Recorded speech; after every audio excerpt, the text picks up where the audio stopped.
आज मैं आपको एक अनोखी रहस्यमय कहानी सुनाऊंगा। अगर आप चैनल पर नए हैं तो अभी सब्सक्राइब कर ले तथा कहानी पूरा देखें। अंत में एक अनोखा रहस्य छुपा है। धन्यवाद। तो सुनिए।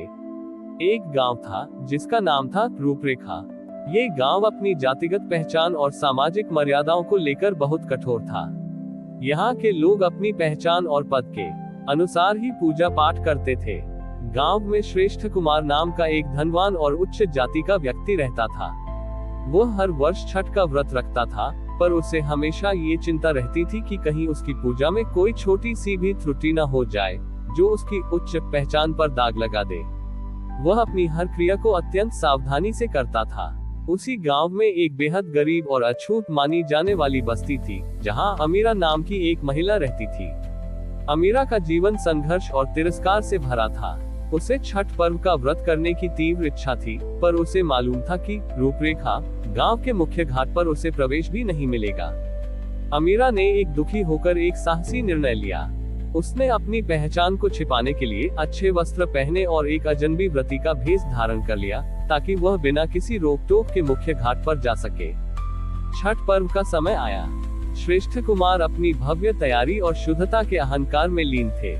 दूसरी ओर अमीरा झूठी पहचान के बोझ और सच्ची भक्ति के विश्वास के साथ डरते डरते मुख्य घाट पर पहुंची।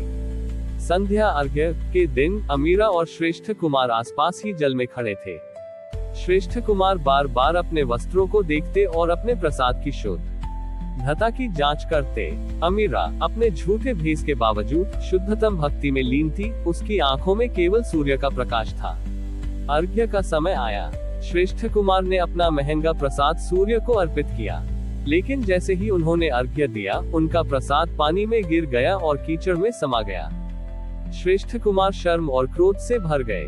उन्होंने सोचा कि उनकी उच्च पहचान के बावजूद ये क्यों हुआ। उन्होंने देखा कि अमीरा, जो अजनबी भेष में थी, शांत खड़ी थी और अर्घ्य देने वाली थी। जैसे ही अमीरा ने अपने हाथों में साधारण फल और प्रसाद लेकर अर्घ्य दिया, उसके झूठे भेष के बावजूद उसके हृदय से एक सत्य का प्रकाश निकला। यह प्रकाश इतना तीव्र था कि उसने नदी के कीचड़ को सोने में बदल दिया। छठी मैया उसी सत्य के प्रकाश के बीच प्रकट हुई। उन्होंने श्रेष्ठ कुमार से कहा, श्रेष्ठ कुमार, तुम्हारा प्रसाद तुम्हारे अहंकार और बाहरी पहचान के बोझ से इतना भारी था कि वह डूब गया। तुमने अपनी श्रेष्ठता को मेरी भक्ति से अधिक महत्व दिया। फिर छठी मैया ने अमीरा की ओर देखा और अमीरा, तुमने भले ही झूठा भेष धारण किया, पर तुम्हारी भक्ति सत्य थी। तुम्हारा अर्घ्य इसलिए स्वीकार हुआ क्योंकि तुमने इस बात को स्वीकारा कि तुम्हारे हृदय की आस्था किसी सामाजिक पहचान की मोहताज नहीं है। मैंने तुम्हारे आत्मसम्मान की वेदना को स्वीकार की। या छठी मैया ने घोषणा की, आपसे इस गांव में कोई भी पूजा पहचान या पद के आधार पर नहीं होगी। सच्ची भक्ति वह है जहां हर व्यक्ति अपनी असली पहचान के साथ आत्म स्वीकृति के साथ खड़ा हो। मैंने अमीरा को वरदान दिया कि उसकी आत्म स्वीकृति इस गांव की सबसे बड़ी शक्ति होगी। अमीरा ने अपना भेष उतार दिया और अपनी असली पहचान में खड़ी हुई। गांव वाले शर्मिंदा हुए, लेकिन छठी मैया के आदेश को मानकर उन्होंने अमीरा को समान सम्मान दिया। श्रेष्ठ कुमार ने अपनी गलती मानी और सार्वजनिक रूप से घोषणा की कि मानव की श्रेष्ठता उसकी जाति या धन में नहीं, बल्कि उसकी आत्मिक भक्ति में है।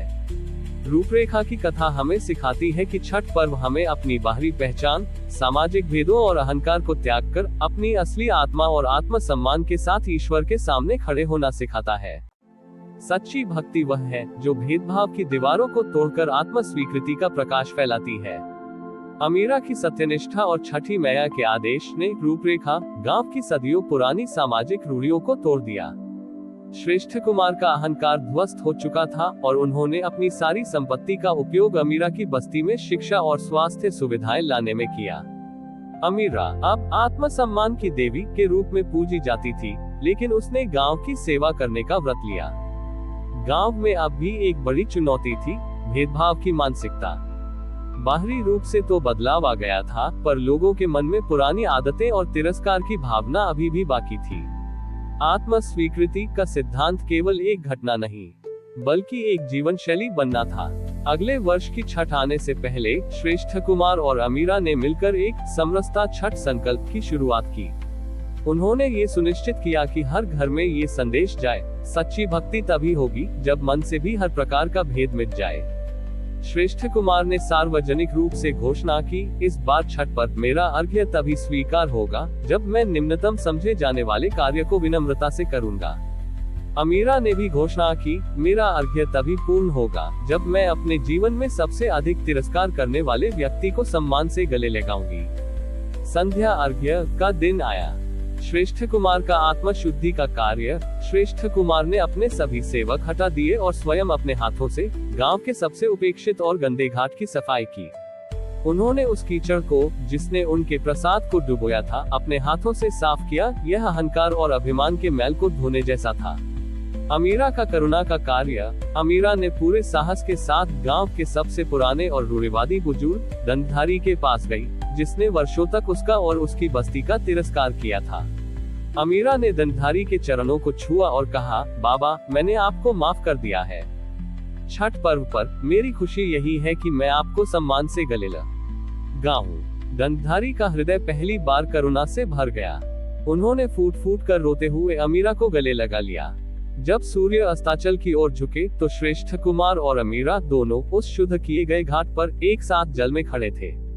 श्रेष्ठ कुमार के सूप में श्रम की धूल थी और अमीरा के हृदय में क्षमा और करुणा का प्रकाश। जैसे ही उन्होंने अर्घ्य दिया, छठी मैया का प्रकाश आत्म शुद्धि और समरसता के प्रतीक के रूप में उस घाट पर उतरा। छठी मैया ने घोषणा की, श्रेष्ठ कुमार ने भेदभाव के मैल को धोया, अमीरा ने तिरस्कार के घाव को भरा।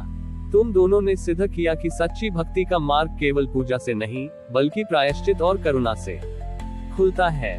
छठी मैया ने पूरे गांव को आशीर्वाद दिया कि अब से ये रूपरेखा गांव नहीं, बल्कि समरसता धर्म गांव कहलाएगा, जहां हर छठ पर्व पर हर व्यक्ति को अपनी पुरानी गलती को सुधारने और नए संबंध बनाने का संकल्प लेना होगा। समरसता धर्म गांव की कथा हमें सिखाती है कि छठ महापर्व केवल संतान या धन के लिए नहीं है, बल्कि सामाजिक समरसता, आत्म प्रायश्चित और मानवीय रिश्तों की शुद्धता के लिए है।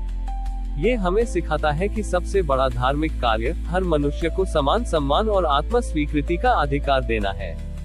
हमारी और भी आध्यात्मिक एवं अनोखी कहानियाँ देखने के लिए हमारे चैनल पर जाएं तथा धार्मिक एवं पौराणिक अनोखी कहानियाँ हमारे चैनल पर है। कृपया जाके देखें तथा हमारे चैनल को सब्सक्राइब करके रखें और वीडियो लाइक जरूर करें। धन्यवाद।